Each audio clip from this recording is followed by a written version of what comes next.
Pedal boards are a funny thing, you know.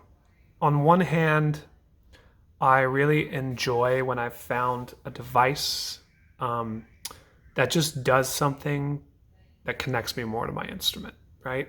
Reverb is actually my favorite effect for that reason because it just adds a bit of context to my playing, makes notes sort of sit in the background in a way I like.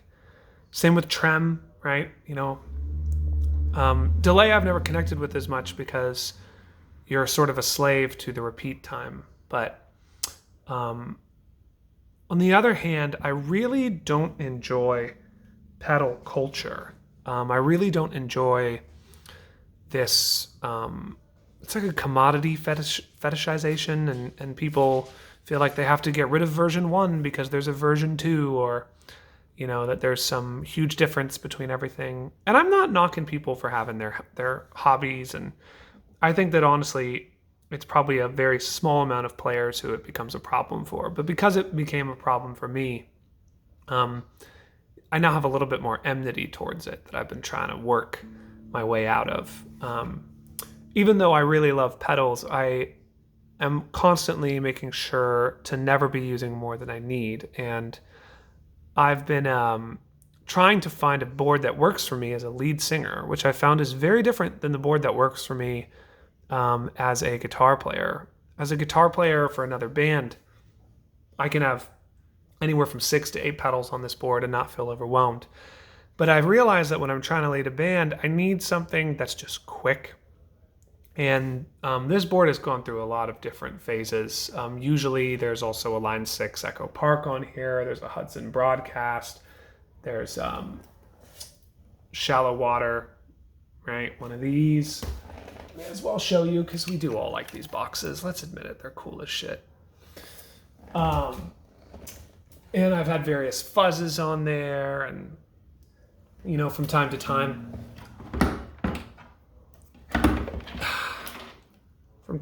these guys on my mini board have been on there as well. But I had an experience last night playing a show where I just wasn't able to connect to my music while leading it the same way that I connect to other people's music when I'm supporting them.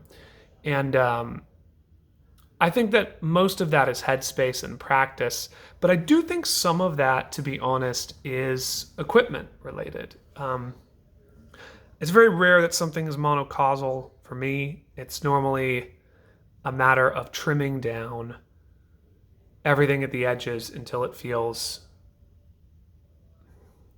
streamlined, I guess. So with that extremely heady intro, this is the latest version of the board that I think is going to work for me. It's about as minimal as it's gotten.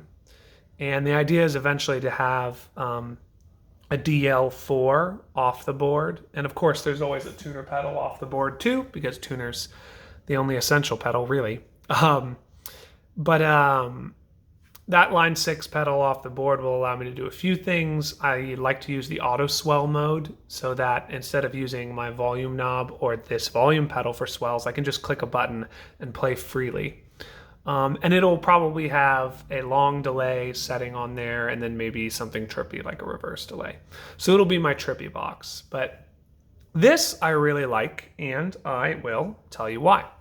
So the way I've got my chain set up is it's volume pedal, fuzz, deco, meteor, flint. And I've never done this before. I've usually put my volume pedal after the dirt so that my my distortion stays present at any level. But I want to experiment with this. Instead of having it so that at bottom it's minimal, I actually have it set so that at bottom it's about 75% of my volume.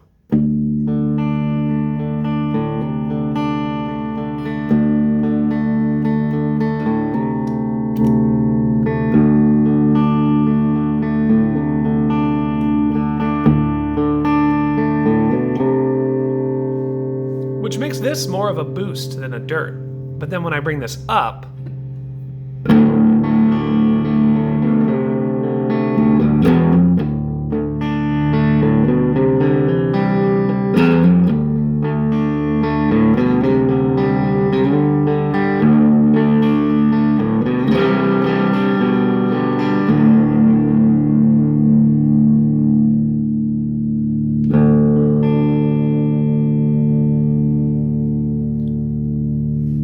So I like that. One of the things that I think will make this really easy is instead of messing with my volume knob, instead of messing with my saturation or volume level, I could kind of maybe keep this on and move this how I see fit, depending on how clean or dirty I want it.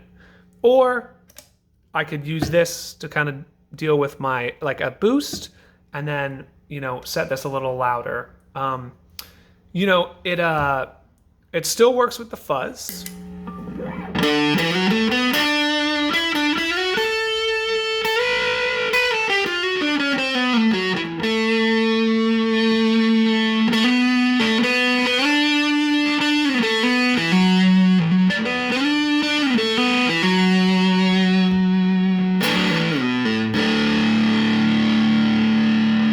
And in a way helps to control it. And yeah, everything else is the same. You know, I mean, I've got my Meteor, still the most beautiful reverb pedal in all existence.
And of course the Flint, I mean, what a, you know, I got more of a subtle reverb there.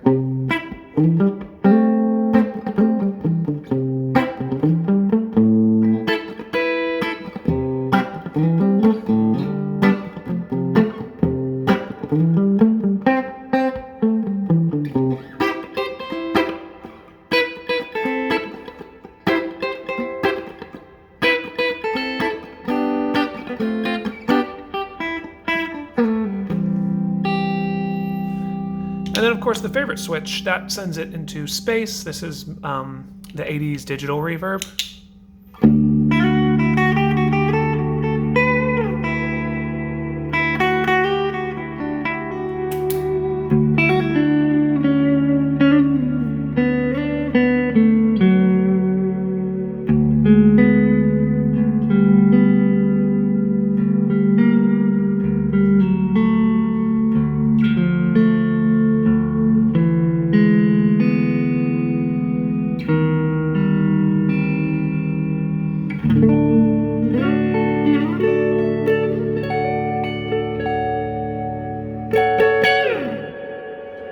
So that one's great for sort of subtle ambient stuff.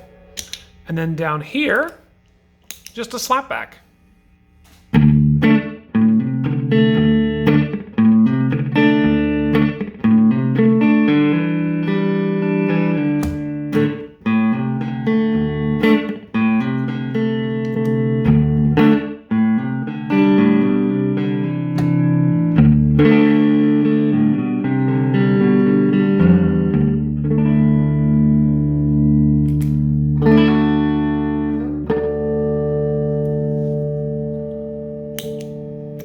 otherwise, this is generally like a flange.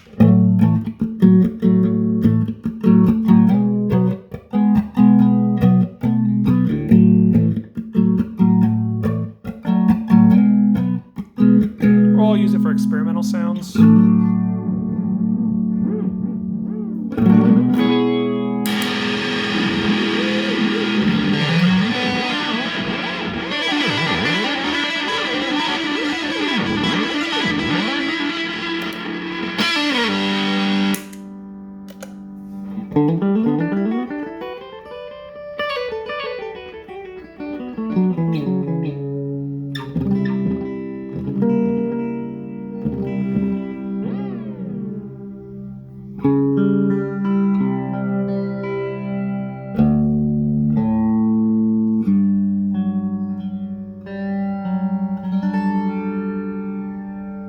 So yeah, pretty cool, you know?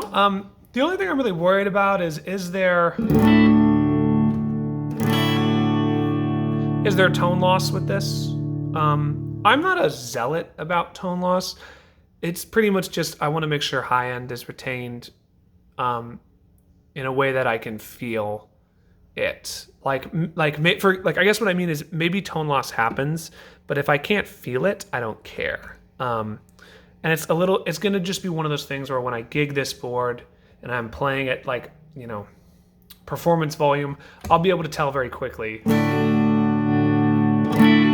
if there's a problem here. And, you know, that's the main thing is I've avoided buying like a Lala volume pedal for a long time because they're extremely expensive. But I've definitely spent more than $200 on volume pedals in my time because I break all the Ernie Ball ones, even though they feel the best. So, you know, it might be like the point to upgrade for all I know. But yeah, this is going to be what I'm going to try out for now.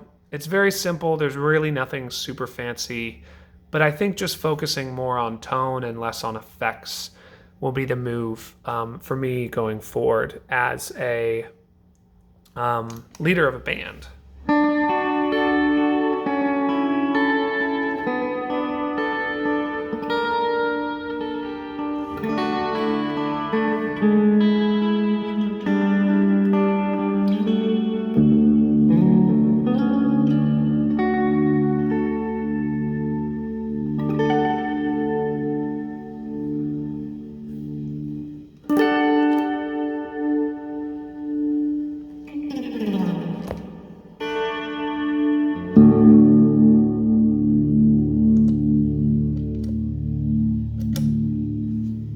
Anyways, thanks for watching.